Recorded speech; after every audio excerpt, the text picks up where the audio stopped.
On est ensemble. On est ensemble. On est ensemble. On est ensemble. On est ensemble. On est ensemble.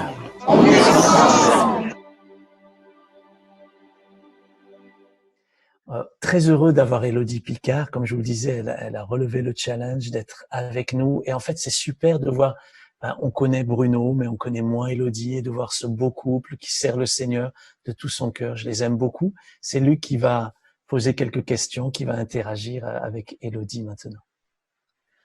Bonjour Élodie, je suis Bonjour.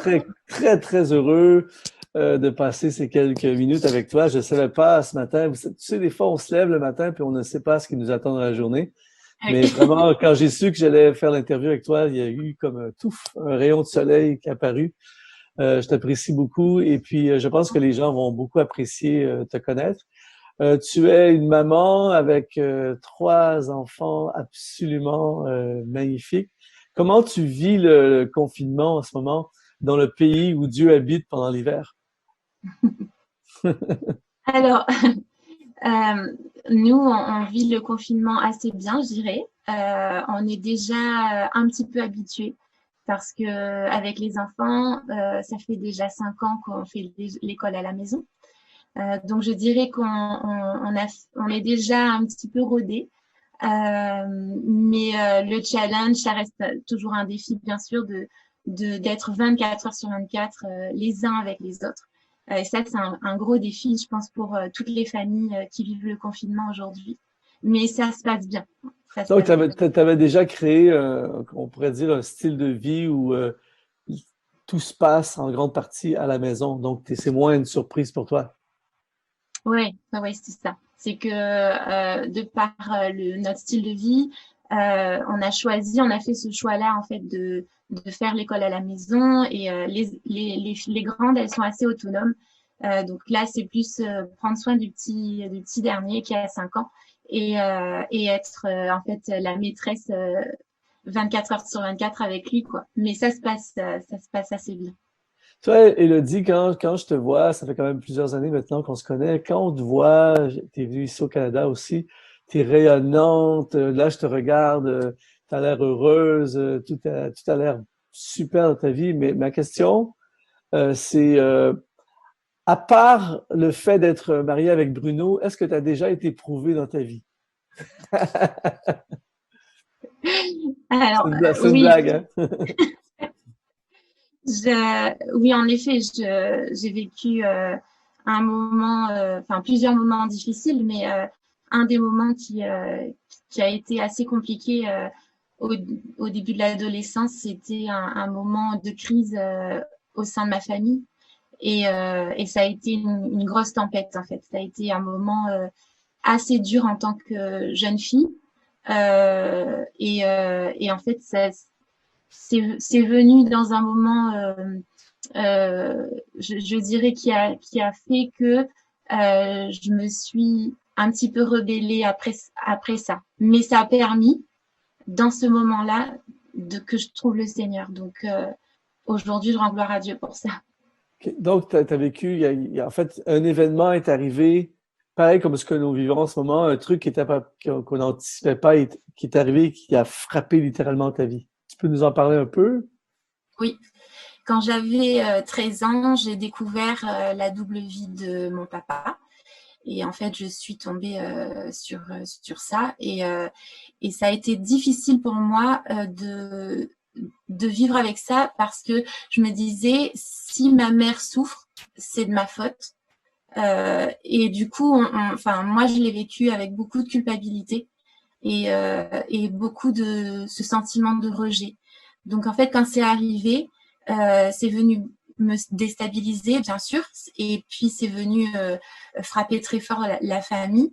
Mais surtout, ça c'est venu frapper mon désir, enfin mon besoin d'être aimé, en fait, surtout par mes parents. Notre thématique aujourd'hui, c'est quand même spécial quand on dit plus fort après l'épreuve. On a l'impression que l'épreuve, c'est contraire, ça va nous anéantir, ça va nous détruire. En ce moment, les gens, quand on regarde tout ce qui se passe en ce moment mondialement, on a l'impression qu'on va pas passer au travers de ça, que cette épreuve va nous anéantir. Comment, toi, cette épreuve que tu as vécue t'a rendue plus forte? Je dirais que dans cette épreuve, je me suis rendu compte que, comme tout être humain, on a besoin d'un père. Et moi, j'avais ce sentiment d'abandon là. J'avais ce sentiment de rejet. Et le fait de me sentir rejetée par mon père terrestre, en tout cas, je dis pas qu'il l'a fait volontairement et il l'a fait avec le meilleur de ses capacités. Mais moi, à ce moment-là, ça répondait pas aux besoins que j'avais d'être aimée par un père.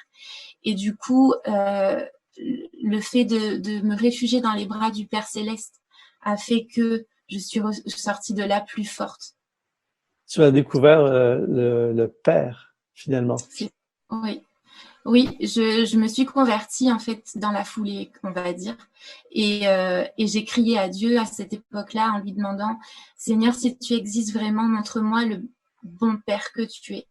Et je dirais que ça a pris du temps parce que c'est un processus et c'est un chemin, c'est quelque chose qu'on doit poursuivre. Mais dans cette épreuve-là, Dieu s'est révélé à moi d'une manière, je l'avais jamais vécu avant. Et pour moi, jusqu'à aujourd'hui, quand je me rappelle de ma conversion, je me rappellerai toujours de l'amour du Père que j'ai pu ressentir. Je sais que toi et Bruno, vous êtes pasteur à Extravagance. Je sais que tu as un ministère auprès des femmes et je sais que beaucoup de femmes se tournent vers toi, tout ça. J'imagine que dans ce confinement, dans cette situation, tu as gardé le contact avec des femmes de l'Église. C'est quoi en ce moment le climat? Comment se sentent les femmes autour de toi à La Réunion en ce moment? Alors, je pense que comme toutes les mamans, toutes les femmes qui se retrouvent à la maison avec les enfants à longueur de journée, je pense qu'il y a le même défi, le même challenge qui revient. Et ce que j'entends beaucoup et ce que j'essaie d'encourager beaucoup les femmes, j'entends beaucoup de femmes dire je me sens pas capable, je me sens pas qualifiée pour ça, je me sens pas équipée pour ça. Et je pense qu'en fait c'est un mensonge, parce que on est capable par sa grâce, parce que c'est lui qui nous rend capables. Et j'encourage donc toutes les mamans, toutes les femmes qui sentent que c'est compliqué parce que elles sont face à elles-mêmes, elles sont face aussi à leurs enfants qui reflètent aussi beaucoup qui on est nous. Et je pense que si je pouvais les encourager, et ce que j'essaye de faire avec les femmes que je connais, c'est de leur dire que tout ce qu'on sème aujourd'hui, on le récolte demain, et que tout ce qu'elles sont en train de faire aujourd'hui, c'est hyper précieux. Et j'aime ce passage souvent Paul, il s'adresse en disant à l'église qui se trouve dans ta maison. Et moi, j'aime penser que dans ma maison, il y a une église. J'aime penser que on a l'opportunité incroyable aujourd'hui, en tant que femme, en tant que maman, d'être les meilleurs pasteurs que nos enfants peuvent avoir, et que notre église, elle commence à la maison, et que c'est là où c'est à la maison que si ça brille très très fort, ça brillera très très fort dehors. Et donc, il faut juste compter sur sa grâce et juste se dire, Seigneur, je suis peut-être pas capable, je suis peut-être pas qualifiée, je n'ai peut-être pas les compétences, mais je sais qui tu es en moi, je crois en toi et je te fais confiance. Justement, en terminant, Élodie, je pense, Éric, il faudra absolument qu'on monte cette vidéo. Il y a une vidéo qui a été faite par Théo, ton petit garçon qui a 5 ans, sur le bateau, dans la tempête, Jésus dans la tempête, tout ça, c'est hallucinant. Et j'imagine que tu profites, toi, de cette occasion, justement, avec eux pour leur expliquer comment les mamans, en ce moment, devraient utiliser cette épreuve. Qu'est-ce que tu dis à tes enfants par rapport à ce qui se passe en ce moment? Je leur rappelle cette histoire de Joseph qui était dans la prison. Et j'aime bien leur expliquer que dans la prison, parfois, on peut penser, Seigneur, mais sors-moi de la prison. Et en fait, j'aime bien ce passage qui dit que l'Éternel fut avec Joseph et il étendit sur lui sa bonté. Il le mit en faveur aux yeux du chef de la prison. Et je dis souvent à mes enfants, je leur dis que dans notre prison, peu importe la tempête ou peu importe ce qu'on peut vivre. Parfois, on prie pour que Dieu nous enlève de là, mais il faut juste prier pour que on arrive à voir la bonté de Dieu dans notre prison et qu'on n'oublie jamais qu'il y a dans notre prison des gens et qu'on doit aussi prendre soin d'eux et que en faisant ça, Dieu manifeste sa bonté encore plus dans nos vies. Merci beaucoup, Élodie Picard, ça a été vraiment inspirant.